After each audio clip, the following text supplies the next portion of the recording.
إن الحمد لله نحمده ونستعينه ونستهديه ونتوب إليه ونعوذ بالله من شرور أنفسنا ومن سيئات أعمالنا من يهده الله فلا مضل له ومن يضلل فلا هادي له أشهد أن لا إله إلا الله وحده لا شريك له وأشهد أن محمدا عبده ورسوله اللهم صل وسلم وبارك على نبي المرسلين وعلى آله وصحبه ومن تبعه بإحسان إلى يوم الدين عباد الله أوصيكم وإياي بتقوى الله عز وجل لعلكم تفلحون فإن الله تبارك وتعالى قال في القرآن الكريم يا أيها الذين آمنوا اتقوا الله حق تقاته ولا تموتن إلا وأنتم مسلمون وقال تعالى يا أيها الذين آمنوا اتقوا الله ولتنظر نفس ما قدمت لغد واتقوا الله إن الله خبير بما تعملون الحمد لله الذي أسرى بعبده ليلا من المسجد الحرام إلى المسجد الأقصى الذي باركنا حوله لنريه من آياتنا إنه هو السميع البصير وآتينا موسى الكتاب وجعلناه هدى لبني إسرائيل. Alhamdulillah, syukur pada Allah Subhanahu wa taala. Allah Subhanahu wa taala adalah Rabbul Alamin, Tuhan bagi sekalian makhluk. Tuhan bagi sekalian manusia dan jin dan segala apa yang dicipta oleh Allah Rabbul Alamin. Maka kewajipan kita ialah syukur pada Allah Subhanahu wa taala di atas segala nikmat-nikmat yang besar yang Allah Subhanahu wa taala beri hidayat dan beri petunjuk kepada kita sehingga kita dapat berpegang dengan agama Islam, agama yang betul, agama yang akhir zaman, dan diutus kepada kita Nabi sebagai Sayyidul Mursalin, Nabi Khatimul Anbiya Muhammad sallallahu alaihi wasallam. Maka tidak syak lagi bahwasanya Allah Subhanahu wa taala ingin menjadi Nabi Muhammad sallallahu alaihi wasallam sebagai penghulu, sebagai pembesar dari kalangan nabi-nabi dan para anbiya. Maka Nabi yang ke-25 ini mempunyai khasais ataupun kelebihan yang banyak.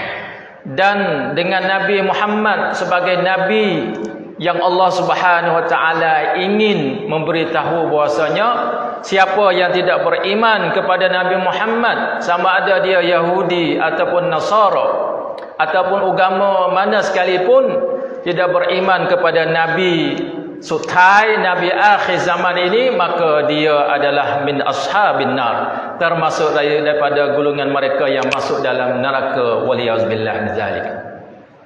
Maka Nabi akhir zaman ini Khatimul Anbiya wal Mursalin, setelah mana beliau berjuang dan beliau menyuruh agama Islam di Makkah Al-Mukarramah, mulai dengan akidah, mulai dengan laksata, supaya orang Islam ni kejak dah, tegak dalam segi pegangan, dalam segi akidah.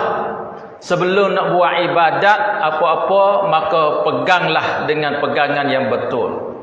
Maka Rasulullah sallallahu alaihi wasallam dakwah mereka itu kepada akidah yang betul dan kepada keimanan, beriman kepada adanya hari kiamat, adanya hari kebangkitan, setelah mana wahai kufar Quraisy, kamu akan menemui mati, kamu akan berada di alam kubur, dan kamu akan berjumpa dengan Allah di hari akhirat nanti.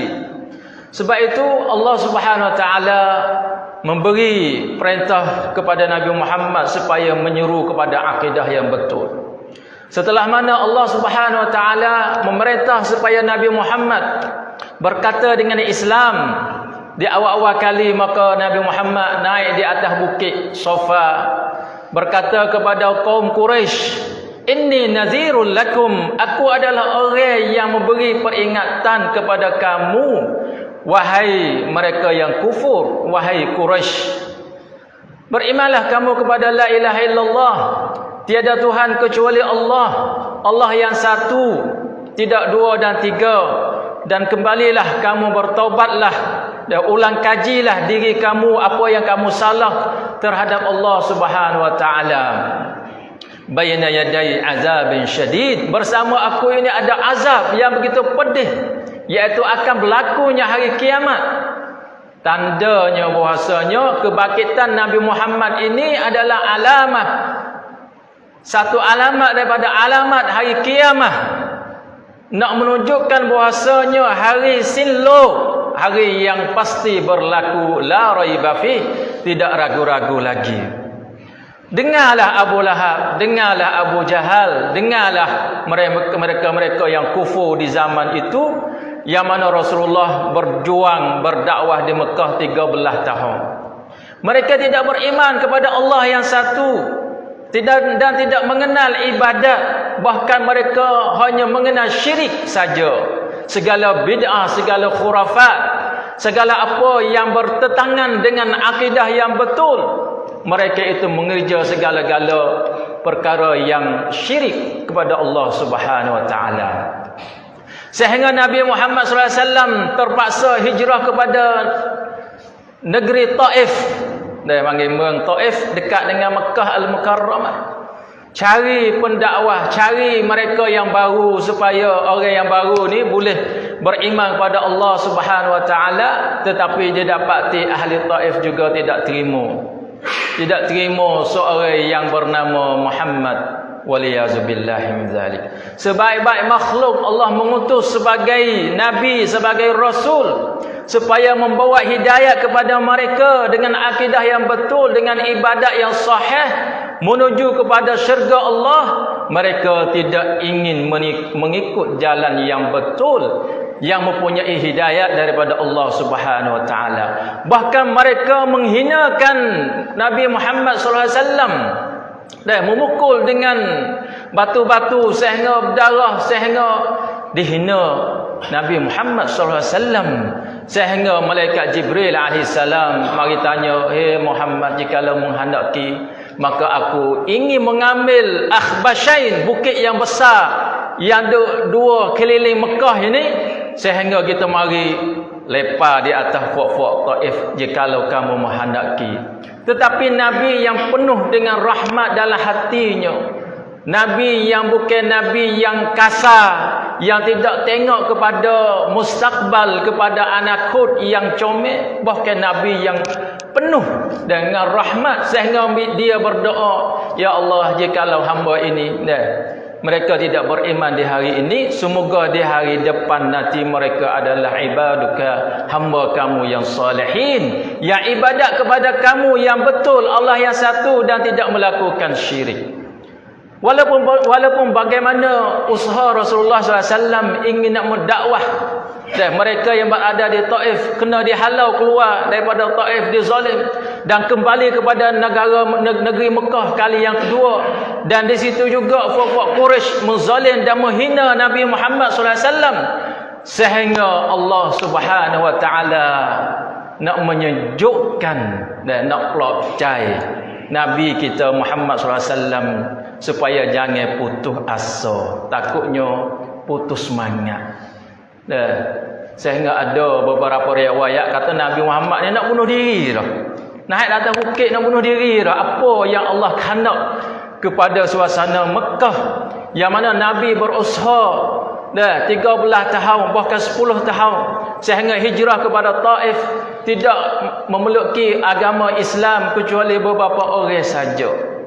Maka di sini Allah Subhanahu wa taala, mengikut hikmah Allah Subhanahu wa taala, diizin kepada Nabi Muhammad supaya berjalan Isra dan Mi'raj, perjalanan daripada Masjidil Haram, Baitullahil Haram, menuju kepada Masjidil Aqsa yang berada di Palestin, dan daripada Palestin Mi'raj di atas langit, sehingga berjumpa dengan Allah Subhanahu wa taala.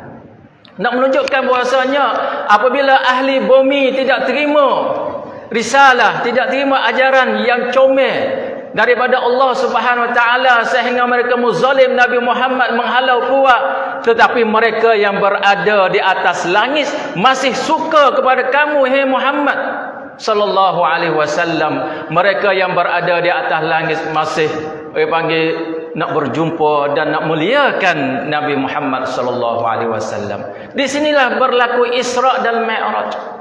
Kelebihan Allah yang Allah bagi pada Nabi Muhammad dan Allah bagi pada umat Nabi Muhammad sallallahu alaihi wasallam sebagai umat akhir zaman, mempunyai kelebihan yang banyak dan kebanyakan bilangan ahli syurga daripada bilangan umat Nabi Muhammad sallallahu alaihi wasallam.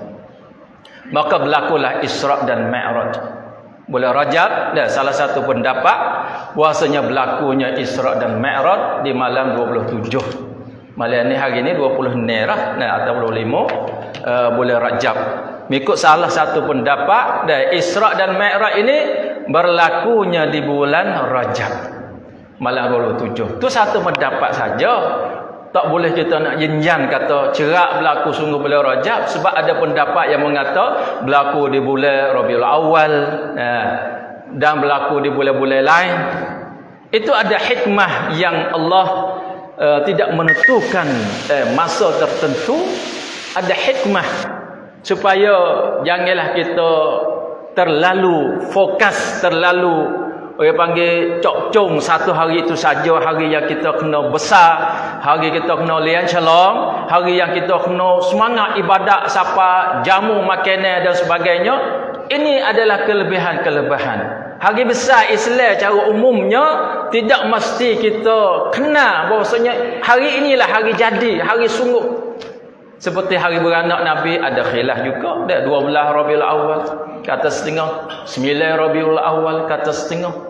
Dan ayat khilaf seperti ini Allah menghendaki di belakangnya ada hikmah supaya umat Nabi Muhammad ini tidak mengerja perkara-perkara yang bercanggah dengan undang-undang Islam. Allah berfirman berkenaan dengan Isra dan Mi'raj seperti mana saya baca tadi dalam surah Isra ayat pertama dan 2 dan 3. Subhanallazi asra bi'abdihi lailan minal masjidil haram ilal masjidil aqsa alladzi barakna hawlahu linuriyahu min ayatina innahu huwas samiul basir. Subhanallazi, maha suci Allah subhanahu wa ta'ala. Allah mula dengan tasbih, dengan memuji dirinya sendiri. Allah maha besar yang bersih daripada segala benda syirik, bersih daripada segala perkara yang kotor yang dibuat oleh kafir-kafir Mekah, kafir-kafir Quraisy, yang mereka itu tidak beriman pada Allah, mengotor akidah dan mengotornya Kaabah Allah, dan mereka tidak membersihkan Kaabah Allah Subhanahu wa taala. Mereka beribadat kepada sanam, pada berhala, rupan, dan mereka satu hari dan ibadat kepada Allah, hari yang lain pula. Jadi mereka itu mengotorkan akidah dan mengotorkan ibadat kepada Allah. Maka maha suci Allah subhanallazi, maha suci Allah allazi, yang mana Allah lah asra bi'abdihi, membawa seorang hamba, bi'abdihi, dengan hambanya.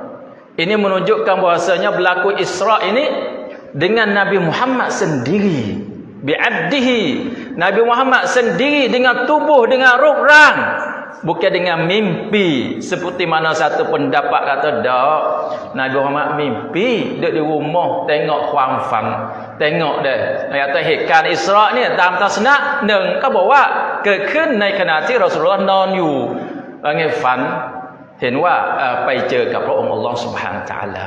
Pendapat ini tidak sahih dan tidak betul dengan lakkan. Dalilnya laktan pada ayat Al-Quran sendiri. Asra bi'abdihi, Allah lah yang membawa seorang hamba dengan izin Allah, bi'abdihi. Asra bi'abdihi lailan, di suatu malam. Tanda kata berlaku ni di waktu malam, kata setengah riwayat kata lepas Isya di rumah Ummu Hani. Rumah Ummu Hani, salah satu isteri Nabi sallallahu alaihi wasallam. Maka disitulah keluarlah Rasulullah SAW di waktu malam. Kata setengahnya, datanglah satu malaikat ataupun tiga, maka membawa Nabi Muhammad SAW, dan situ berlaku pembelahan dada, patah. Di semainan berlaku dah kan patah. Belah dada Nabi Muhammad SAW. Dibawa ambil belah dada. Tidak, tak tanya orang nak pergi mana, nak buat apa, tak. Belah dada, dia bersihkan apa yang kotor dalam dada Nabi Muhammad SAW, dan diisi dengan cahaya iman dan segala kebaikan diisi supaya nak berjumpa dengan Allah Subhanahu Wa Taala. Maka di sini selepas itu didatang oleh seekor buraq, dan bawa seekor buraq supaya menaiki Nabi Muhammad SAW dalam perjalanan Isra bersama dengan Jibril alaihissalam. Buraq ni lah binatang yang cepat sekali. Apabila dia lakah tu, sut saita tu satu jangkah dia lah. Sehingga sampainya di Baitul Al-Aqsa, Baitul Maqdis ataupun Masjidil Aqsa, lailan, satu malam, minal Masjidil Haram, bertolak kain daripada Masjidil Haram ilal Masjidil Aqsa, kepada masjid yang jauh. Masjid Aqsa iaitu Baitul Muqaddas, Baitul Maqdis yang berada sekarang di Palestin. Disitulah Rasulullah SAW semaya 2 rakaat bersama dengan para anbiya di belakangnya, para nabi. Ya Allah, dengan kuasa Allah Subhanahu Wa Taala, dengan roh segala-gala nabi, Allah kuasa nak menunjukkan bahawasanya nabi ini adalah punam bagi segala nabi.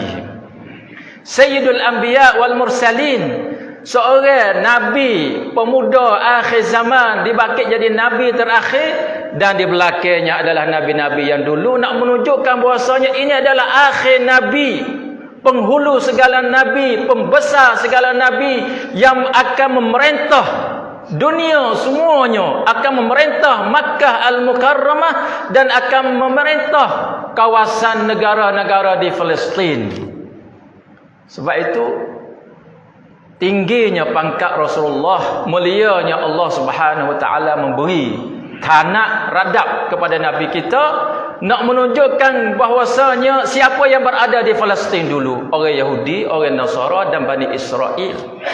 Tetapi mereka itu tidak ikhlas kepada Allah dengan sebenar-benarnya. Mereka tidak mentauhid dan tidak berakidah yang satu. Orang Yahudi, orang Nasara dan Israel, mereka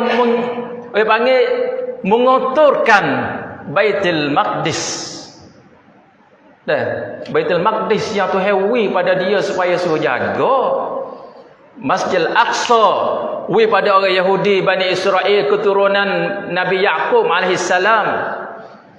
Maka di situlah asalnya Bani Israel. Sebab itu daripada Bani Israel lah terjadi mereka yang beriman sungguh-sungguh, maka bagi mereka itu syurga Allah. Tetapi bagi orang Yahudi, orang yang mengotorkan Baitul Maqdis, mereka itu bukan daripada keturunan Nabi Yaqub yang sebenarnya. Mereka telah kufur kepada Allah Subhanahu Wa Taala. Allazi barakna haulahu, yang mana kami memberi keberkatan di sekelilingi Masjid Al-Aqsa, satu pendin titempai dua kham barakah, satu tempat yang penuh dengan keberkatan. Kalau kita tengok di Palestin ni, Masya Allah, Allah beri keberkatan, hai kham camren, hai kham rezeki, pahala peganda bagi mereka yang semaya di situ. Dan sehingga datangnya satu hadis Nabi SAW, kelebihan semaya di Masjid Al-Aqsa dan kiblat yang pertama bagi orang Islam. 13 tahun orang Nabi SAW semaya kiblat kepada Masjid Al-Aqsa, dan 17 bulan setelah mana Nabi hijrah di pada Madinah, duk menghadapi kiblat yang pertama, iaitu Masjid Al-Aqsa. Sehingga marinya perintah Allah memalih kiblat orang Islam daripada Masjid Al-Aqsa kepada masjid yang ada Kaabah sekarang. Itulah kelebihan. Dan dari situ Jibril alaihissalam membawa Nabi Muhammad kepada Mi'raj, kepada langit. Langit ini sebelah atas. Sampainya kepada langit yang pertama, berjumpa dengan seorang nabi, dua nabi. Dan langit yang kedua berjumpa dengan nabi-nabi, dan lagi dan langit yang ketiga jumpa dengan nabi, dan langit keempat, langit kelima, keenam berjumpa dengan Nabi Musa alaihissalam. Segala nabi-nabi berjumpa dalam malam Isra' dan Mi'raj. Sehingga di langit yang ketujuh berjumpa dengan Nabi Ibrahim alaihissalam, Abul Anbiya, bapa segala nabi, masya-Allah, ulul azmi minal anbiya. Maka Nabi Ibrahim alaihissalam di situ berada di dekat dengan Baitul Ma'mur, satu rumah Baitul Ma'mur. Al-Ma'mur ni penuh dengan keberkatan, penuh dengan kebaikan. Berkata ulama, Baitul Ma'mur ni betul dengan Baitul Masjidil Haram, masjid hak Kaabah, betul dengan Kaabah. Artinya Allah Subhanahu taala ini disembah mereka yang berada di bumi, ditawaf di Kaabah, dan di sebelah atasnya ada Baitul Ma'mur, ditawaf oleh para malaikat yang bilangan begitu banyak, masya-Allah. Sehingga malaikat setiap hari ditawaf Baitul Ma'mur 70,000 malaikat. Dah klik dan tidak kembali lagi. 70,000 malaikat setiap hari duk tawaf Baitul Ma'mur, dan bilangnya itu berlainan setiap hari, nak menunjukkan bahwasanya malaikat begitu banyak mengabdikan diri duk tawaf di Baitul Ma'mur di langit yang ketujuh. Dan tidak suk di situ lagi, Rasulullah naik lagi sehingga berada di satu tempat dinama Sidratul Muntaha. Wallahu a'lam Sidratul Muntaha sebagaimana hakikat yang sebenar. Tetapi salah satu daripada hadis Nabi SAW yang mana Nabi berkata, aku tengok satu pokok kayu yang besar begitu comel, penuh dengan sayang sewa, dengan nur, dengan cahaya, moleknya, daunnya besar, pokoknya, buahnya besar, sedap ditengok, penuh dengan lu'-lu' wal benda-benda belia, benda-benda mata. Ada nur, ada cahaya, wallahu a'lam. Maka Rasulullah menuju seterusnya berjumpa dengan Allah Subhanahu wa taala. Di sinilah Nabi Muhammad terima perintah semaya 50 waktu. 50 salat, 50 waktu timur di atas langit di pihak Allah Subhanahu wa taala, daripada Allah 50 semaya 50 kali. Sehingga Rasulullah SAW turun pergi berjumpa dengan Nabi Musa. Nabi Musa kata, umatmu ni tak agak, umatmu dhaif, umatmu on mai faham sama. Dah 50 semaya nak semaya sehari semalam ni, subhanallah, umatku ni lebih besar daripada kamu dalam segi rubran, dalam segi kuwah, tak kuasa. Maka pergilah semula, Nabi pergi semula berjumpa dengan Allah. Maka daripada 50 turun 40, jumpa dengan Nabi Musa pula, tak padai lagi 40, naik semula lah, naik pula turun 30, naik pula turun 20, dan akhirnya 10, dan akhirnya 5. Sehingga berjumpa dengan Nabi Musa, tak padai lagi 5 tu, umatmu ni 5 waktu tu, tahu kalau boleh naik lagi biar minta tara dengan Allah Subhanahu wa taala. Tapi Nabi Muhammad malu dah, pandai dah, cukup aku wasai malu dengan Allah Subhanahu wa taala. Maka turunlah membawa 5 fardu. Welaถูกบัญญัติไว้ รับคำสั่ง daripada Allah di atas langit bawa kepada ahli bumi, nak menunjukkan bahawa semaya ni tingginya darajat di sisi Allah. Siapa yang semaya ni seolah dia naik di atas langit, bukan turun ke patak ke bumi, bahkan kepada Allah yang maha tinggi. Ikhlas, tingginya ikhlas kepada Allah Subhanahu wa taala. Semaya ni daripada langit dan di fardu 5 waktu di malam Isra' dan Mi'raj. Semaya ni Allahu Akbar. Umat Islam apabila duk besar Isra' dan Mi'raj, cuba besar semaya, cuba besar benar-benar akidah, besarkan Allah Subhanahu wa taala. Jangan kita besar benda lain siapa kita tinggal semaya.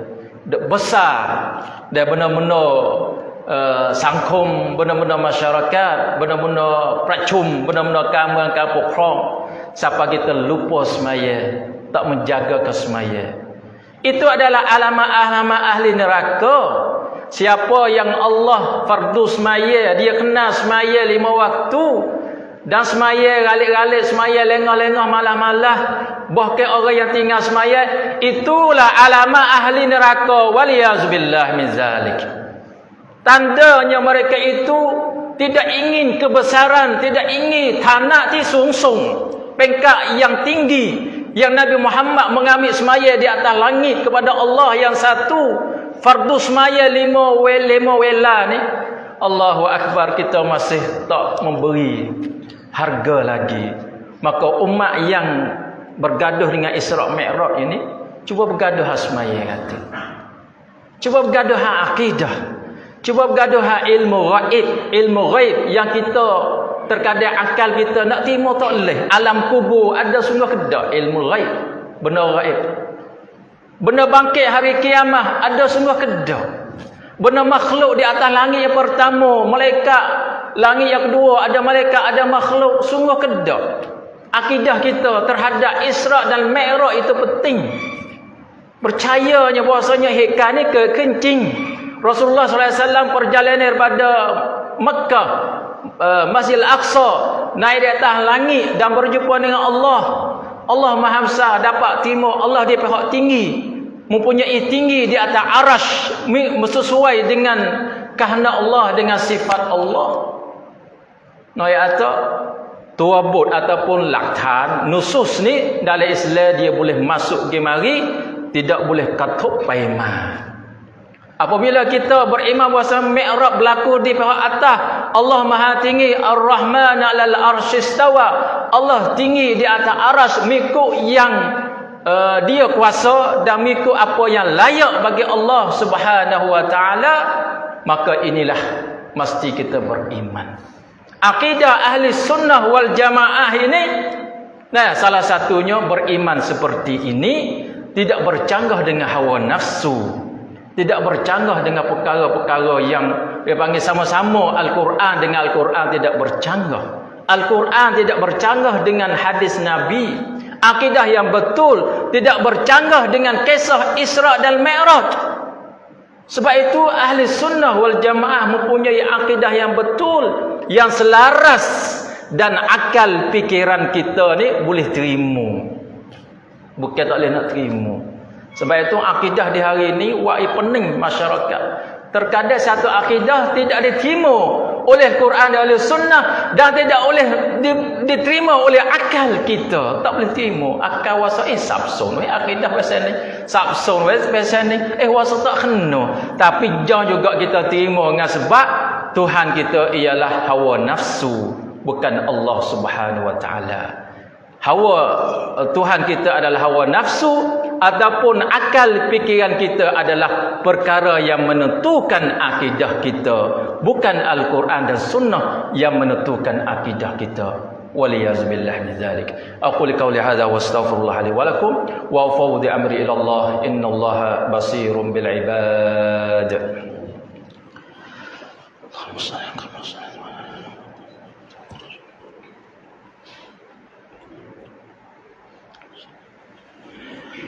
إن الحمد لله نحمده ونستعينه ونستهديه ونتوب إليه ونعوذ بالله من شرور أنفسنا ومن سيئات أعمالنا من يهده الله فلا مضل له ومن يضلل فلا هادي له أشهد أن لا إله إلا الله وحده لا شريك له وأشهد أن محمدا عبده ورسوله اللهم صل وسلم وبارك على نبي المرسلين وعلى آله وصحبه ومن تبعه بإحسان إلى يوم الدين فيا أيها المؤمنون أوصيكم وإياي بتقوى الله عز وجل لعلكم تفلحون.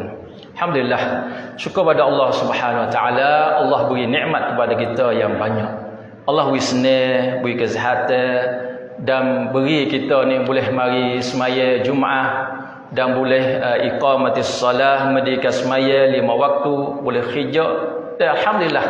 Tu kita syukur pada Allah Subhanahu wa taala, dan Allah tidak tuksok kita dengan segala-gala kan tuksok bagi ibtila ataupun ikhtibar kan tuksok daripada Allah, tak lebih daripada tu. Alhamdulillah. Sebanyak-banyak tempat kita yang lepasnya hujan anak hari terkadang tak boleh lagi hijau, tu kan tuksok. Adakah berat? Tak ada berat anak lagi. Alhamdulillah. Masih kita ni ada hari yang tak hujan, boleh hijau, boleh motong, boleh buat dan sebagainya. Dan ada panggil angin yang kuat, terkadang satu-satu tempat tu dah siapa langkah rumah tu panggil punah sikit ya, tak ada punah banyak dan sebagainya. Dan jikalau Allah nak turun benda-benda yang besar lebih daripada itu lagi, Allah kuasa. Dan Allah kuasa. Tengoklah kepada tsunami, tengok pada lom, pada angin yang kuat. Dan semua itu adalah junudullah, tentera Allah Subhanahu Wa Taala. Yang saya sebut seperti ini supaya ingat kepada saudara kita yang kena zilzal, kena padinwai sekarang ini, dan seminggu yang lepas, 2 minggu yang lepas di Turki, di Suria dan di Lebanon dan tempat-tempat bahagian Syam, dekat dengan Nabi Isra dan Mi'raj tu, dekat Masjid Al-Aqsa, yang mana Tuhan beri keberkatan dengan segala rezeki, segala kebaikan dan sebagainya. Tetapi Allah kuasa supaya nak tuksa, nak periksa mereka, yang mereka itu kena begitu berat di hari ini, iaitu padinwai, zilzal. Dalam setawat tak tahu berapa tak pernah berlaku seperti ini. Dah berlaku di zaman Khalifah Umar Khattab, pernah berlaku. Sehingga Umar Khattab dia kata, aku tak mau duduk dah tempat ni, boleh jadi ada benda-benda yang silap, benda-benda yang bid'ah, benda-benda yang khurafat. Aku nak keluar daripada tempat ni dah. Sebab turun zilzal seperti ini, seperti padinwai seperti ini, memang ada kesalahan terhadap Allah Subhanahu Wa Taala. Dari segi akidah pun baik, dari segi semaya pun baik, dari segi orang yang ghalib kepada zikrillah, pada memuji Allah Subhanahu Wa Taala. Sehingga Umar yang kata, aku ni kalau rasa ini nak keluar daripada tempat yang berlaku zilzal. Bahkan dia mengingat supaya orang yang kena hikal seperti ini berzikir pada Allah, mengingati Allah dan takwa kepada Allah, kembali kepada Allah, taubat kepada Allah. Itulah perkara yang kita boleh buat. Sebab itu berlaku padinwai di Turki ni, Masya Allah, sama ada dia tu orang mukmin, maka Allah angkat darajat dia dengan musibah. Setiap berlaku musibah, Allah angkat darajat. Tetapi dia kena sabar, dia kena yakin dengan keimanan yang betul, jaga semaya, jaga zakat, dan orang hidup dalam Islam, maka bagi mereka mati syahid di jalan Allah Subhanahu Wa Taala, Allah angkat darajat mereka. Walaupun bersama mereka ada orang kafir, ada orang tidak syukur pada Allah, ada orang lalai, tetapi Allah angkat darajat dengan sebab Allah tuksa, dua kali tuksa tinak nen, tetapi dia jenjat dalam lakan. Itu orang mukmin. Orang mukmin yang sebenar. Tetapi bagi orang yang ghalib, maka iqab bagi mereka alim, begitu pedih bagi mereka, mereka yang tidak beriman pada Allah. Bahkan orang Islam yang tidak kemah dari segi iman, tak jaga semaya, tidak memakai hijab dan tidak zikir pada Allah, maka Allah tuksa dan iqab sebagai orang panggil kalung tut bagi mereka. Di hari akhirat terhati pada Allah lah. Adakah dia daripada orang yang beriman sungguh-sungguh, ataupun dia daripada orang yang lalai, yang ghalib daripada menzikir pada Allah Subhanahu Wa Taala. Tetapi cara umumnya kita kesian kepada mereka, sebab mereka mempunyai kalimah la ilaha illallah, orang Islam, bukan orang kufur. Dan orang Islam yang kita berdoa, yang wajib bagi kita, innamal mu'minuna ikhwah.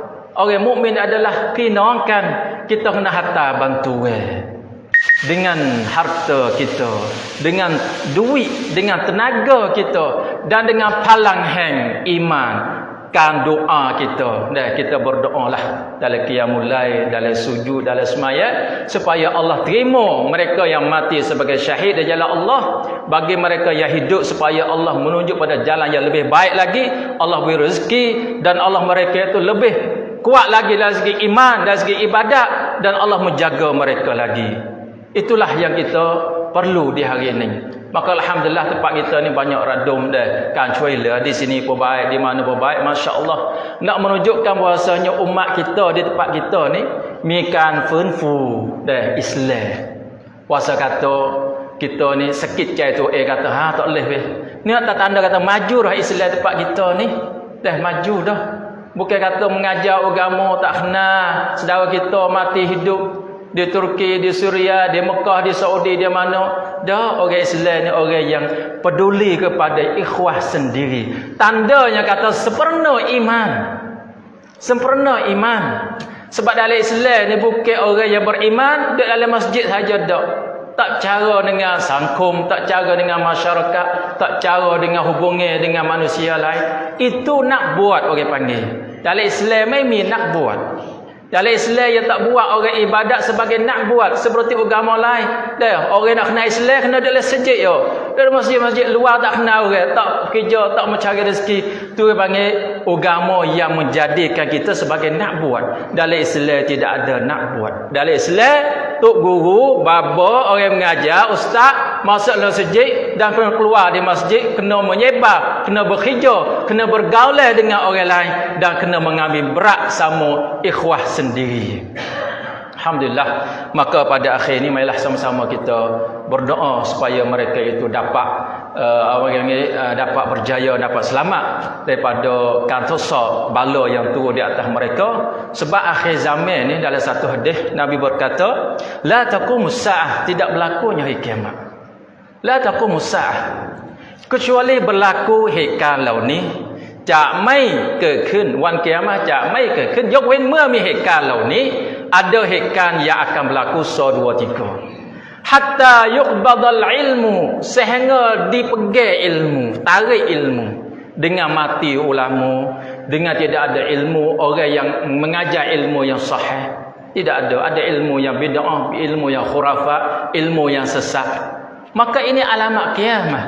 La taqumus saah hatta yuqbadal ilmu. Ilmu nak habis rapat kita pun. Orang yang mengajar ahli sunnah wal jamaah, orang berpegang pada Quran sunnah apa orang ya.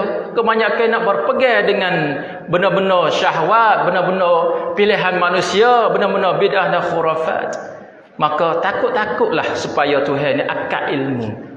Yuqbadal ilmu wa taqsuraz zanazil, zalazil, inilah tepatnya, dan banyak berlakunya pandemik zalazil di Indonesia, di mana di Yaman, di situ, di sini waliyauzubillah, dan di Turki, di hari ini di Suriah. Tandanya alamat kiamat. Wa yataqarabaz zaman, tak berlaku kiamat kecuali masa ni wasa terdekat. Log baini hok kita nampak terjauh ni wasa terdekat dengan sosial, dengan bangun log, bangun internet dan sebagainya, wasa terdekat dengan klik winati dia siapa dah di Amerika. Nah, rupa hok pukul di sana dengan winati dia siapa dah dari Thailand. Terosak di hari ni mai campai kena dengkang gi goyak di tempat makan masuk wangi berapa hari bulan dan tahun. Di hari ni kadang kata telefon, kadang kata melalui teknologi ni ya taqarabaz zaman, dekatnya zaman. Jadi log an wangi hak halum. Itu alamat kiamat. Dan selagi alamat kiamat banyaknya berlaku yaksurul haraj, pembunuhan. Al-qatlu, bunuh. Bunuh sama orang Islam, bunuh. Banyak songkram kezขึ้น, banyak benda mati, banyak berlaku. Tempat kita pun ada hekam banyak bunuh tu. Ini alamat kiamat waliyauzubillah min zalik. Dan selagi dalam hadisnya wa tazharul fitan, muzahirkan fitnah. Segala fitnah yang berlaku. Di zaman dulu berlaku dah Korea 78, fitnah Khawarij, fitnah Mu'tazilah, fitnah Syiah, fitnah segi akidah, fitnah segi panggil sakut dengan ibadat. Fitnah ni buat orang Islam sabsun, buat orang Islam ni kekuam hayanat dah sehingga dia tu jauh daripada agama Allah. Tu fitnah. Dah di hari ni kerasa ni yung tu banyak. Neokid tu begitu banyak. Dah neokid dan teori tersedi. Nabi umat orang Islam kita ni sesat, tak kenal Allah. Dah etis nium dan sebagainya, LGBT dah plan paid dan sebagainya. Semua ni adalah fitnah yang berlaku. Fitnah yang berlaku oleh ulama sendiri, orang yang menyebabkan pengikut sendiri dan ahli teori, ahli kesenian nak kamu angkat bokrong, lebih lagi punam. Terkadang punan mi pun daripada orang ni sesat dan jatuh dalam lubang-lubang syaitan. Waliyauzubillah min zalik. Pada akhir ni marilah sama-sama kita selawat dan salam kepada Nabi Muhammad sallallahu alaihi wasallam. Allahumma salli wa sallim wa barik ala Muhammad wa ala ali Muhammad kama sallaita ala Ibrahim wa ala Ibrahim wa barik ala Muhammad wa ala ali Muhammad kama barakta ala Ibrahim wa ala ali Ibrahim fil alamin innaka Hamidul Majid. Allahumma salli al muslimin fi Turkiya wa fi Suriya. Allahumma ansurhum, Allahumma ansurhum, Allahumma kun ma'hum, Allahumma arham syuhada'ahum, Allahumma arham أمواتهم وشهدائهم اللهم تقبل منهم الشهادة اللهم وفقنا لما تحب وترضاه اللهم وفقنا لأن نتمسك بمنهج أهل السنة والجماعة Allahumma rzuqna al-aqidatus sahihah, Allahumma rzuqna husn ittiba'i sunnati rasulika al-karim sallallahu alaihi wasallam.